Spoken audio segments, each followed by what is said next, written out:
в те дни это была не только боль Ингушетии, это была боль всей России, была объявлена настоящая война. Война объявлена тому, что мы делаем.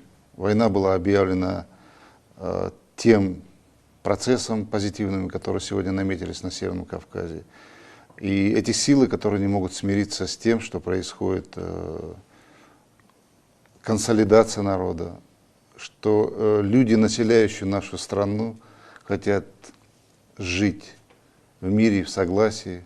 В частности, ингуши, они хотят строить свою государственность, решать проблемы, которые сегодня находятся, которые есть сегодня на юге страны. Мне кажется, просто поставлена задача, чтобы Республика Ингушетия как таковая не существовала, чтобы не было государственности. Поставлена задача отдельными силами, которые сегодня хотят, чтобы Ингушетия это была зоной нестабильной. И поэтому я просто считаю, что сотрудники правоохранительных органов, вот вы отметили, что погибло много сотрудников правоохранительных органов.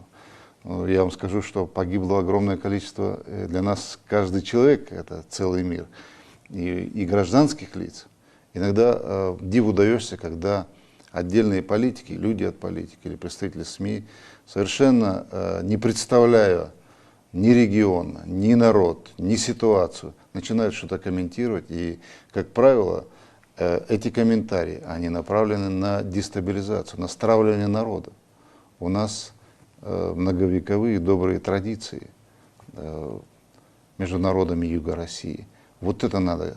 Мы видели, сегодня, что вместе с нами скорбили и все люди, которые проживают в нашей стране. И на утро прилетел президент Российской Федерации. Он сказал, что он видел ситуацию одну с Москвы, и когда приехал на место, он совершенно по-другому посмотрел на ситуацию, которая была в Ингушетии. То есть это тоже очень важно, поддержка.